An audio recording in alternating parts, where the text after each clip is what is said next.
실제로 미국 치과 의사들의 15%밖에 임플란트 치료를 안 한답니다. 우리나라의 치과 의사 중에 거의 90% 이상은 임플란트 시술을 할 수 있을 줄 알고 더 잘하는 경우도 많기 때문에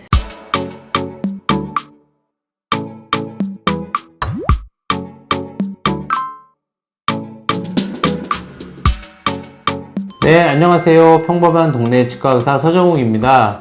오늘도 마찬가지로 진료에 관련된 내용은 아닌데 또 이제 한국과 미국의 임플란트의 접근성, 또 가격, 이런 거에 대해서 제가 아는 선에서 이거는 정답은 아니고요. 정확하게 제가 통계를 내서 조사한 건 아니고 그냥 물어보시는 분이 또 계셔가지고 간단하게 이제 거기 제가 생각하는 것만큼만 말씀드리려고 합니다. 일단은 제 경험으로 아는 거는 제가 한 몇 년 전에 그 디지털 임플란트를 시작하고 디지털 치료를 시작하면서 과연 미국은 얼마나 우리나라보다 앞서 있나 궁금해가지고 마침 미국에 그 아주 유명한 NYU라는 그 대학이 있어서 치과대학 병원 이런 걸로는 아주 전 세계적으로 유명한 뉴욕에 있는 대학교인데요. 거기서 하는 세미나에 참석을 했어요.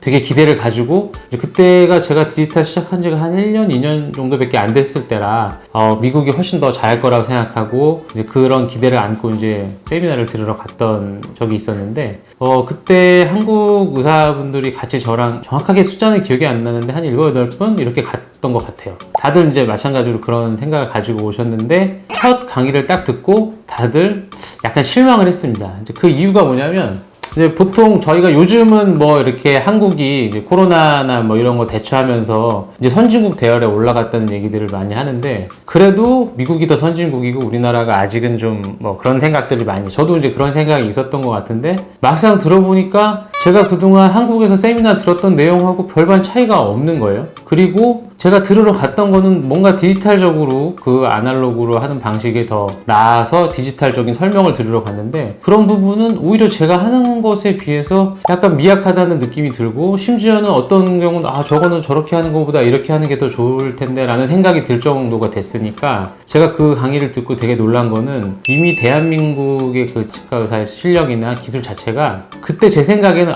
이미 우리도 그 최고의 반열에 이미 올라가지 않았나라는 생각이 들었어요. 그래서 그냥 제 개인적인 생각에는 앞으로는 굳이 그렇게 하는 것보다 우리가 대한민국에서 더 잘 열심히 해서 하는 것이 더 세계적일 수 있겠다라는 생각이 들었고 이제 그래 갔다 와서 다른 친구들이나 이렇게 얘기를 해줬었는데 그 이유는 일단 한국 사람들이 기본적으로 손재주가 좋고 머리도 좋다고 하고 그런 기본적인 것도 있겠지만 제가 생각하기에는 여러 가지 중에 또 우리나라의 의료보험 제도가 좋다는 게 아니라 여러 가지로 그런 요인 중에 하나가 된 것 같아요. 그래서 지금은 65세 이상은 그 임플란트를 평생 2개까지 나라에서 보험으로 해줘서 아주 저렴한 비용으로 할 수 있는 거고 기본적으로 한국 의사들이 좀 도전 정신이나 좀 이런 것에 대해서 좀 과감한 것 같긴 해요. 임플란트 제가 처음에 시작했을 때는 국산을 250만원, 그 외제 300만원 이렇게 받았던 것 같거든요. 처음에 20년 전에는. 근데 지금 가격이 거의 반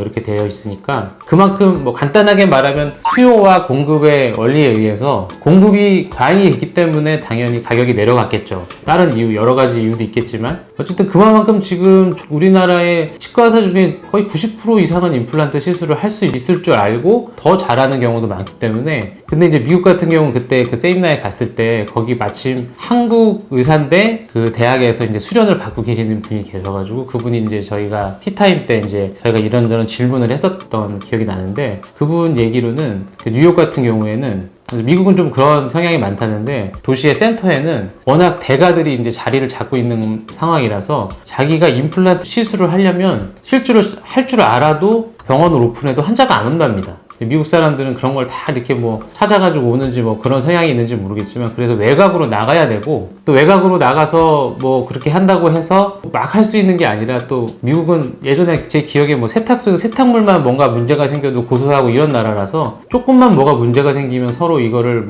고소를 해버리고 이러니까 뭔가 조금 약간 과감한 도전 같은 거를 하기가 굉장히 두렵다고 하더라고요. 그래서 실제로 미국 치과 의사들의 15%밖에 임플란트 치료를 안 한답니다. 그러니까 당연히 아까 제가 말씀드린 수요 공급의 원리에 의해서 미국은 임플란트가 엄청 비싸죠. 미국뿐만 아니라 아마 제가 알기로 뭐 유럽이나 뭐 호주 이런 데도 굉장히 비싼 걸로 알고 있어요. 임플란트뿐만 아니라 그냥 일반적인 치과 치료가 다 비싸죠. 그래서 제가 아는 분이 한 번씩 저한테 임플란트 하러 오시는 거예요. 그래도 비행기 값 다 빠지고 뭐 이렇게 해가지고 충분하다는 거죠. 그래서 한국이 임플란트의 가격은 좀 그런 나라에 비해서 한 반, 뭐 3분의 1 정도밖에 안 되는 가격이지만 그 퀄리티는 절대 세계적으로 떨어지지 않는다. 좀 한국에 계신 분들은 좀 그런 부분에서 있어서는 굉장히 많은 혜택을 받고 계시지 않나라고 생각합니다. 저도 같은 치과 의사라서 그냥 의사 입장에서 설명할 수도 있지만 그냥 객관적으로 봐도 그렇게 해외에서 일부러 치료받으러 오시고 하니까. 근데 이제 그것이 또 디지털로 되면서